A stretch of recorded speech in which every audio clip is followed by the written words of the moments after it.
To'yimdan keyin ota-onamni zar-zar qaqshatdim. Oilamdagilarga yuz kelolmaydigan nurg'un xato ishlarni sodir qildim. Turmushda boshqalarga ko'p aldanib, qayta-qaytalab o'zim xohlamaydigan yo'llarda minib qoldim. Keyin mening ta'lim shunchalik o'ngdan kelgan bo'lsa-mu, menga umrlik hayotini taqdim qilmoqchi bo'lgan shafqatchimni faqat tunimabdiman. Bu eziqtirishlarda mening to'lagan badallarim, yegan ko'ngil azarlarim bahli ko'p bo'ldi. Lekin bu ishlarga to'liq o'tir maktabda o'qiyotgan chaqlarimda yuz bergan bir qatimli xatoliqim sababchi. Ondaqda siz zodi kimni arz qilsiz? O'zimni.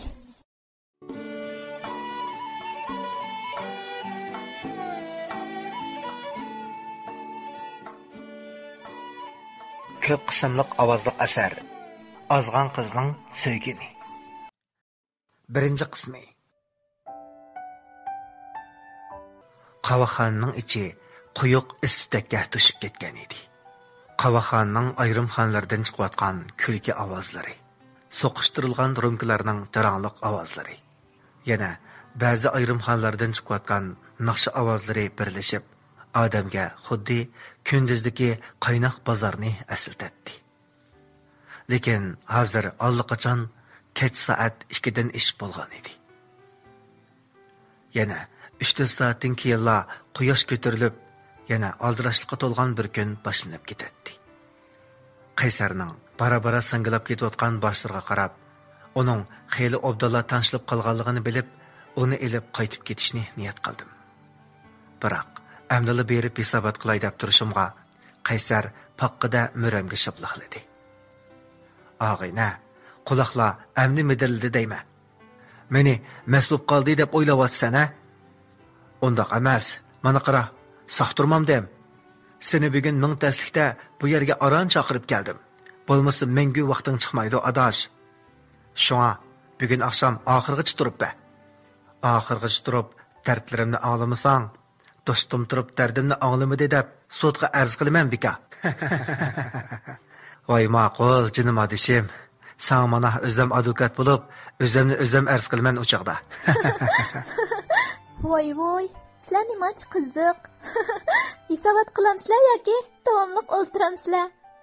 Mulozim qizning gaplari bilan kulkisi uning diqqatini birla tortib, birdilla sagaklashtirdi.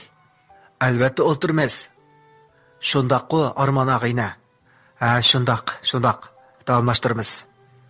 Men shu chaqda jinim adosh, tong atayli deb qoldi. Boshqa bir kuni sen bilan puxodin chiqqichi o'ltiray. Ati yana ishlaymiz, qaytib ketayli demoqchi bo'ldim-yu. Uning mijoz xulqini obdan bilgachga, uningga zodi qandoq dard yetganligini bir anglab baxmoqchi bo'lib, demoqchi bo'lgan so'zlarimni darhol o'zgartib oldim. Ha, ma'qul amsa, birdan saqlab turinglar. Ela apirib beray. Mulozim qizning yiqimliq ovozini anglagandan keyin Qaysar sal xotirjam bo'lgandek men bilan asta ustalga kelib o'ltirdi. Men uning soat 10lardan oshganda urgan telefonini topshirib olibla bu yerga kelgan edim. Odatda shunchalik aldirash, shunchalik jo'shqin, har vaqt yuqori kayfiyat yuradigan bu adishim mashina haydab kirakashlik qiladi. Bilmadim, uning bugun soatining bo'lgandi. O mening kelishim bilan menga bir qancha shartlarni qo'yib ma'qullik ilib oldi. Birinchidan, uningdan kayfiyat to'g'riliq savol so'ramasligim kerak. Ikkinchidan, bu qitim uning mehmon qilishiga qo'shilishim kerak. Uchinchidan, boshdan oxiri sabr qilib o'ltirishim. U qaytayli demigicha men qaytish to'g'risida eg'iz ochmasligim kerak edi. O mana mushlar to'g'riliq mendan ma'qullik ilib, Abdullah og'zimni tuvoqlab oldi. Onunğa bir iş bo'lganligi mana men deb chiqib turadi. Gerçi onundan savol so'ramagani bilan, uning kayfiyati haqida ming bir farazlarni qilib chiqdim. Chunki men uning bilan 30 yoshga kirguncha qandoq so'ringa bo'lsak, belli berib, belli qaytib kelatdik. O ichmijoz bo'lg'ashqa boshqa do'stlarga unchalar ko'p arilishib ketmaydi. O öz tirishchanligi bilan buningdan 4 yil ilgari taksi mashinasidan birini setib olib, kirakashlik qilyotdi. O nayati tirishchan bo'lg'achqa ishlarimi nayati yurishib mingyotdi. Uning axloq fazilatiga gap sig'maydi. O doim bekor bo'lsa, aram olgan chog'larda ishxonamga kelib men bilan paranglashadi. Hamda bir kunlik ahvolni menga doklad qilib turadi. Gohida yashangan buvay momaylarni doktorxonaga olib qo'yganligini, gohida yiroq yezdagi o'quvchilarni kech bo'lib ketganiga qaramay uylariga olib qo'yganligini, gohida yana uyga qaytish yo'lida ko'chada yetib qolgan maslarni o'chirtib qilib, ularni uylariga olib qo'yish uchun uyini so'rab tepish jarayonida yo'liqqan qiziqarli ishlarni so'zlab beradi. Albatta, uning tilga ilib so'zlaganlarining hammasi xolis, haqsiz yaxshi ishlar edi. U yana kitob o'qishni, yoziqchilikni yaxshi ko'radi. Bekor bo'lsa kitob o'qiydi hamda o'qigan kitoblaridan xotira qoldiradi. U yana she'rga intayin herisman bo'lib, arlab she'r yozib, matbuotlarda e'lon qildirib turadi. Shunga men ba'zi chog'larda uning ismini atamay shoir adishim deb ataydim. Mana endi mening ko'nglimdagi bu harmas to'lparg'imi harduq yetgandek, ko'ngliga bir eg'ir dard kelgandek qiladi.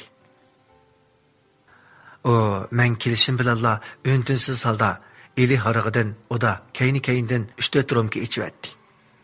Ondan meni ko'rmalarga eg'iz tegishiga ishorat qilib, gapini boshladi. Bilsam, advokat adishim shu topda bu tuyuqsizlikdan qilmagan farazlar qolmadi. Lekin advokat adishimiz to'la o'ylab herib qolmag'ay. Kamina tuyuqsizlar sirdosh xalab, janoblarni bir qadahdan ichishgach, didarlashishga taklif qildi. Kaminaning o'tinidigini janoblarning kallasimi ishiltib berib, haqiqatan bekcharchidi. Shunga birdamgina bo'lsa-mo, bahuzur o'ltirib, aram ilib, hayot peyzini sürskan. Obdan, Kamina shoirimizning iltifotiga erishib, bu katta ziyofatga daxil bo'larligidan to'liq xursand. Kamina shunday his qiladiki, bu faqat oddiy bir o'ltirishla emas, balki ko'ngildagi yaqinlik, yurakdagi ishonch. Shunga Kamina shoirimizning boshdan oxiri yod etib kelayotganligidan intayin xursandman. Yaxshi. Qani, mushu kayfiyatimiz uchun. Qaysarning chiroyiga kulki yugurganligini ko'rib, yuragim sal o'rniga tushdi. O garchi maktablarda yuqur o'rlab o'qiy olmagan bo'lsa-mo, kitob o'qishni intayin yaxshi ko'rgachga, elimizning qadimki klassik kitoblaridan tortib, chet el yozuvchilarining donliq asarlarini ko'plab o'qigan edi. Dal ana shunday bo'lg'achqa, u tilga noiti boy edi. Ani yuqorqidek ko'ni zamon tilida doim mangchaqcha qilib turadi. Bundaq chog'larda menmi uningga moslashishga tirishdim. Bizning paralarimiz ana shu taraqqiyda heli tog'dan, heli bog'dan davomlashib, soat 2dan oshgan edi. Mana endi ustalga qo'yilgan 2 putlika qizil atirgul harqi o'ltirishimizni heli uzartadiganligini bildirib turadi. Adash, bo'ldi. Men to'g'riliq o'ylayamay. O'zdan to'g'riliq so'zlab bergina. Tarixa bilan qandaroq ketyapsa, o'tganda uni imtihondan o'tolmay ko'ngli bek parakanda davotatdim. Shundoq bo'lgandikan, mush fursatni chingida tutmamsan. Adash, nimasin deysan? Meni oldirmaydi davotamsan. Uningcha yana bilim oshirg'isi bor ekan. Qo'ya shu o'qish deganni. Helimi 30 yoshga kirgach o'qidinglar. Endi oldirmasanglar, qirib ketsizlar adash. 40 yoshda qilibmiz demaydigansizlar. Yo'qay. Bo'ldi, gapni burma. Ayni chog'dala men senga aniq degan. Amal ba to'liqsiz o'tir maktabdagi Jamilaga o'xshash yezli qizlarni topsang bo'ladi. Ayni chog'da sen o'sha bechora qizg'imi bek uvol qilganding. Bechora qiz. Qizchig'ida sana ko'ngil izhor qilib, yozgan xatni qancha qitimlab o'yinib, qandoq tasdiqda sana bergandi. Lekin sen nima qilding? hozircha vazifamiz o'qish debla bir parcha xat bilan ishni tugatding. Ha, shu chog'da bichara qizga qanchalik eg'ir kelgandi. Shu bir parcha xitang bilan u opam og'riqchan, xabar oldigan odam yo'q degan bahona qilib maktabdan to'xtadi. Mana endi bo'ytoqchilikning dardini yetkich tortyapmiz. Voy adash, nima vaqtlarda ishlandiyotsa? Undaqmi emas-ku? Yo'q, Arman, sen to'li gapni apqashma. Sana desam bag'u, loyiqang Parixa degan qiz sal yomon qizdek turdi. U o'tganda nahimizga kelgan chaqdila men uni obdan kuzatgan.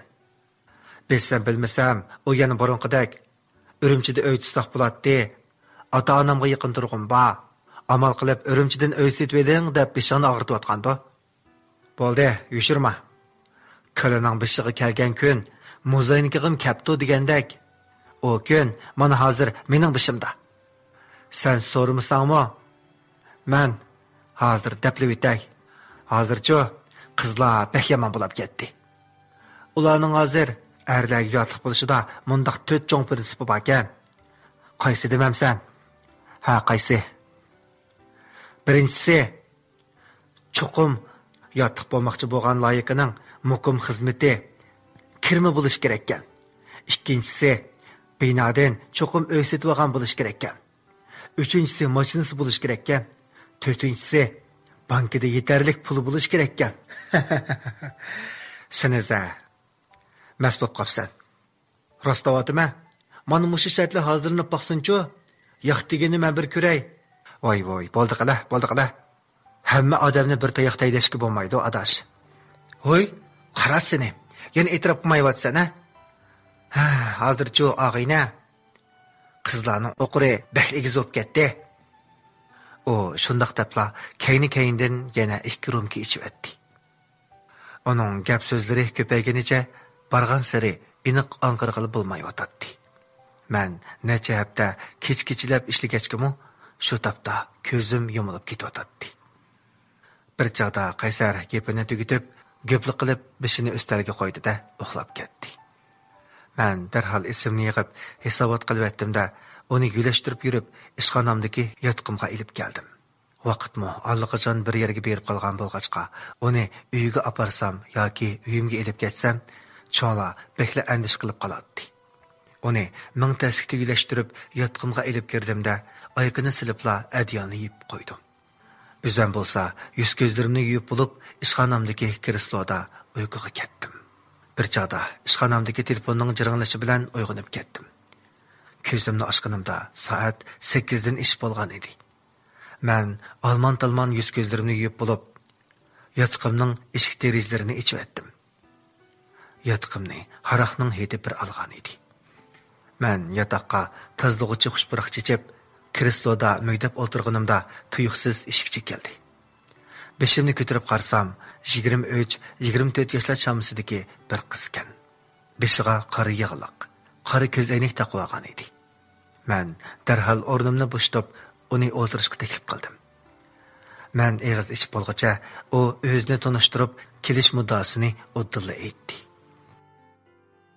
Ismim Nadiya. Bu yil 25 yoshga kirdim. To'yimdan keyin ota-onamni zar-zar qaqshatdim. Oilamdagilarga yuz kelolmaydigan nurg'un xato ishlarni sodir qildim. Turmushda boshqalarga ko'p aldanib, qayta-qaytalab o'zim xohlamaydigan yo'llarda minib qoldim. Keyin mening ta'lim shunchalik o'ngdan kelgan bo'lsa-mu, menga umrlik hayotini taqdim qilmoqchi bo'lgan shafqatchimni faqatla tunimabdiman. Bu eziq turishlarda mening to'lagan badallarim, yegan ko'ngil azarlarim bahli ko'p bo'ldi. Lekin bu ishlarga to'liq o'tir maktabda o'qiyotgan chaqlarimda yuz bergan bir qatimlik xatoliqim sababchi. Qiz shularni deb bo'lib, cho'nqur tenib qo'ydi. Men uningdagi tamkinlikka qoyil bo'lsam, yana bir tarafdan uning hasratlik kechmishlariga his tashlig'im qo'zg'aldi. Undaqda siz zodi kimni arz qilsiz?